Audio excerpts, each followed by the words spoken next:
FC เนาะมื่อนี้มาการกบเนาะมาตัวนี้ลองเบิ่งสิหมานบ่เนาะเอาลูกหัวแหลมมาลองเบิ่งเลยกับลูก21เกตเนาะลม3,000บ่ฮอดดีนะ2,700 2,800ประมาณนี้เอาแยงไฟแบบเป็นตัวนึงเนาะแล้วก็ได้ยิงลองเบิ่งจะได้ยิงบ่เห็นอยู่ข้างน้องบ่นั่นรุ่นนำกันนะสิมานบ่ของใส่ประจำตัวนี้เนาะดุนมาออกลาตัวนึงค่อยได้ออกลาไปเนี่ยเอาส่วนหลายมาเลาะเอาแต่ของพระเจ้าที่มาซ่อมมันมาเลาะก้านมาลองเบิ่งเอารุ่นน้ำกันลองเบิ่งเนาะหมานบ่ตัวนึงขึ้นถึกแล้วเธอบ่อยู่เมื่อวันนี้กันเลยมันอยู่หันเนาะมันโดดลงเข้าไปถึกแล้วเธอถึกคักเลยบ่ถึกจุดสำคัญนะมันโดนมานี่ไม่จำแม่นไปเลยเกือบเป็นเดือนเลยนะเก็บออกมาเป็นโดนเดือนนึงแหละเป็นตัวมา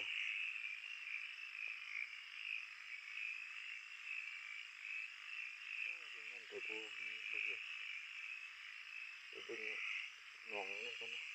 กลางคืนมาจอบเบิ่งมันขึ้นเลยมันนิ่งหนองนี่ก็บ่เห็นจักตัวปัญญามันหกคนเนาะหญ้าอันนี้หลายก็มีแต่หญ้าใสบ่ค่อยอยู่เนาะกบมันยันงูกินจะอยู่มันเป็นแปะเนาะเดี๋ยวมันออกไปกลางนาเพิ่นเบิดละบ่เห็นจักตัวเลยขึ้นไปพูดไปเบิ่งอีก2-3หนองเนาะบ่มีออกมาหนองที่5แล้วเนาะมาพี่เห็นตัวนึงอยู่บนตึบๆมันเนาะโตลงน้ำบนอ๋อบ่มีกบอุ๊ยขึ้นอยู่พุ่นขึ้นอยู่กลางน้ำโตลงกี้นี่เนาะอุ๊ยขึ้นอยู่พุ่นเห็นบ่ตาอยู่กลางน้ำมันเนาะตัวนั้นถึกแล้วเนาะแต่ว่ามันบ่อยู่กับที่เอากลับคืนมาเห็นมันดิ้นอยู่เนาะมันสักอยู่บนแขนมันมันบ่ถึกจุดสำคัญมันกำลังว่าสิเอาแล้วมันรีบก่อนยังไปเจาะคืนเนาะโอ้คือสิบ่หมานปานใดแล้วมื้อนี้ยิงให้ได้อยู่คุณแต่ว่ามันเอาบ่ได้เนาะกลางน้ำฝนก็ยุ่ยๆเนาะมื้อนี้ตก4-5เทื่อมื้อนี้ก่อเฮือนก็บ่เป็นก่อเกือบบ่แล้วซ้ำแต่ฝาเดียวนะฝุ่นทำอยู่ตลอดโอ้บ่มีแท้ๆเลยบ่เห็นเนาะอยู่กลางน้ำมันตัวนั้น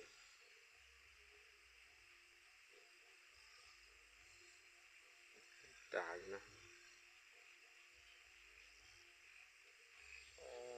ยิงเอาบ่ได้นะยิงตัวใหม่ก็อยู่พุ่นตัวนึงเนาะฝากน้องมันดูตัวน้อยกับตัวใหญ่น้องมัน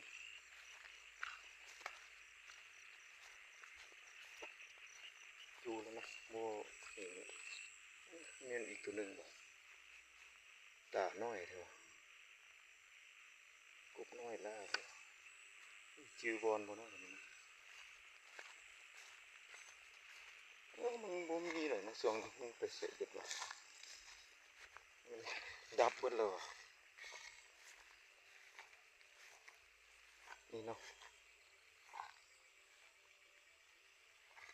กบน้อยนะ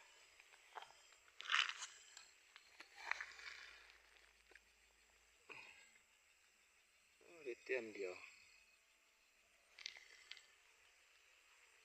ส่วนหลายไม่ได้ตาแมงมุมเนาะตากบเลย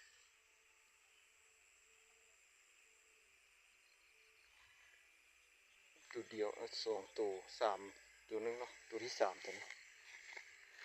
สามตัวที่หนึ่งบ่ได้เนาะน้องนี่เนาะบ่มีนี่คืนในเบิ่งตัวเขายิงที่แรกเนาะยิงจะฟ้าเมื่อนั้นเนาะ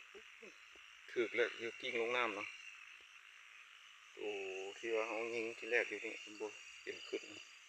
ตัวเดียวกันไปจ้ะเบิ่งได้บ่กิ้งลงน้ำนะถึกคักละเสียงดังแน่นดี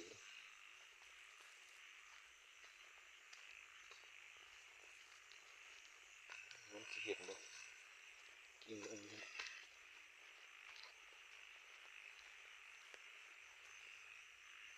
ตัวใหญ่นะตัวนี้เบิ่งตาบักใหญ่โอ้อยู่เลยนะโอ้หัวกิ้งลงน้ำนี่เบิ่งใหญ่เลย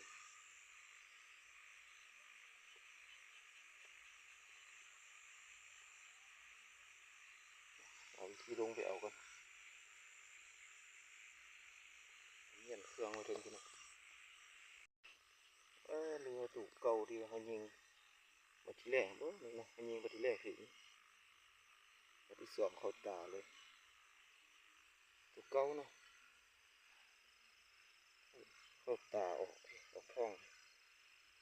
นี่มาที่แรกเขายิงเนาะตัวเดียวกันตัวเดียวที่แรก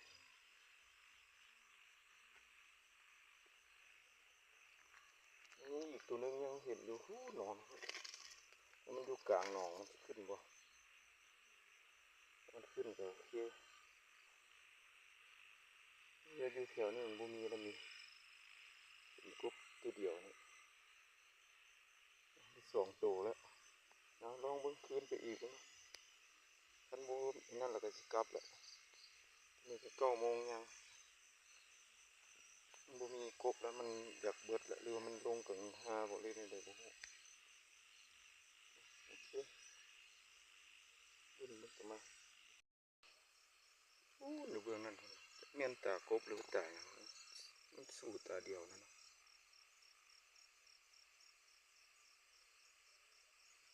สองตาโหดีเป็นแดงๆคล้ายๆนี่แต่เสียงร้องเบิ่งเนาะมันอยู่ฝากหนองเบิ่งนั่นนะตัวนึงมันขึ้นอยู่โหมันขึ้นในน้ำเนาะยิงก็บ่ได้นะตัวนั้นนะยีแมนบ่แมนมัน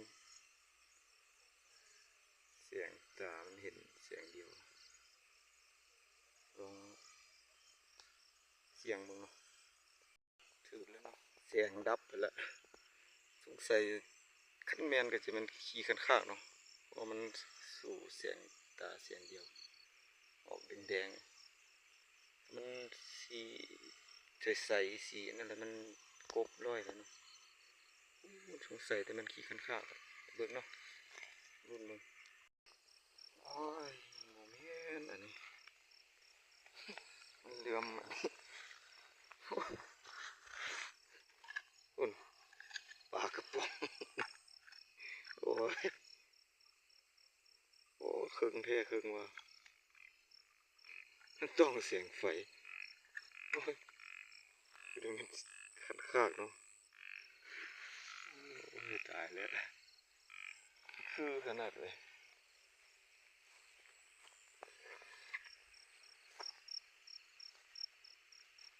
ยิงบาทที่หนึ่งถือมันโอ้ฝุ่นตัวนั้นเนาะน่าจะแม่นแท้ตัวนั้น ไปคืออยู่ในป่าครับครับลองเบิ่งโอ้ยมันบ่แม่นที่สู้ตาเดียวเนาะเสียงนี่ก็บี้ล่ะบ่เนาะยิง3 บาทแล้วพุ่นนี่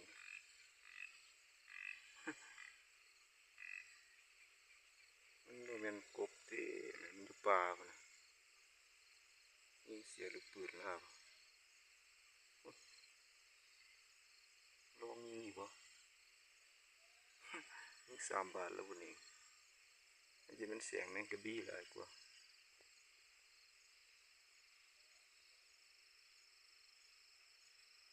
บ่มีแท้ๆกบนะเบิดเลยมันออกดึกว่ะ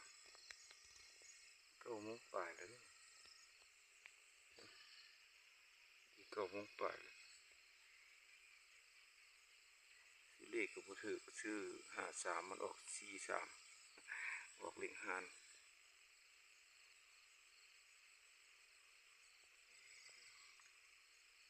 ประมาณแท้มื้อนี้มันมีกบใน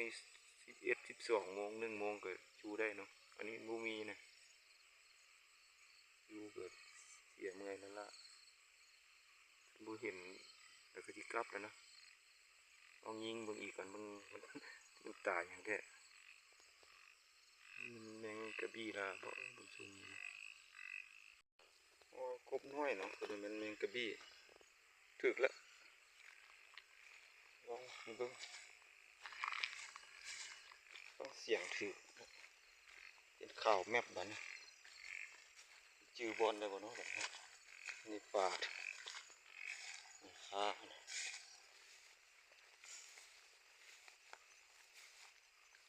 ระมัดระวังเนาะมีงูการป้องหลายการป้องแนวขาวการขาวดับที่ใส่บาดนี้ดูเอาดิยังเพิ่งพี่เนาะนี่4 บาทอีกแล้วที่เห็นบ่เนาะบัดนี้เอาไปดูบอลเนาะ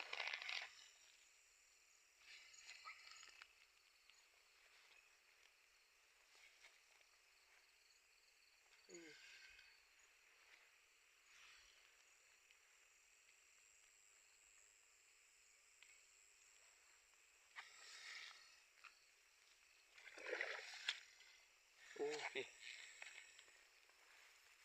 หนี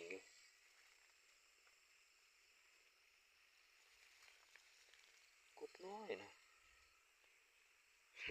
ถึกสลังโอ้ปืนมันค้ามนี่เนาะขึ้นถึง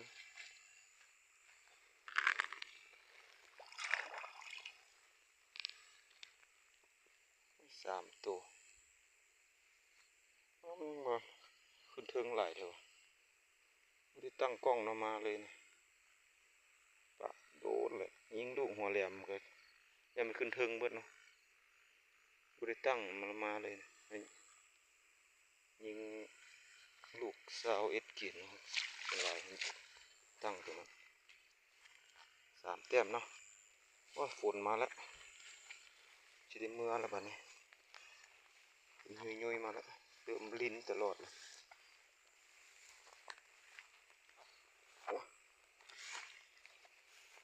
ปลาหกคนมันบุกกะอยู่มันมีงูมีกบน้อย2 ตัวกบใหญ่ตัวนี้ได้ปนแล้วเนาะปนมืออื่นสองมะเขือปนใช่เนาะเอาคันบ่มีแล้วก็จะขอจบคลิปเลยเนาะที่เราเลาะเรือคันว่าเห็นแล้วก็จียิงแล้วก็ที่ทายเบิ่งคันว่าได้นะคันบ่ได้แล้วก็สิขอจบเลยว่ามันบ่ทรงมีกบละถ้ามันมีเนี่ยแยงไฟไปไว้เนี่ยมันจะเห็นเนาะเอาขอบใจเนาะ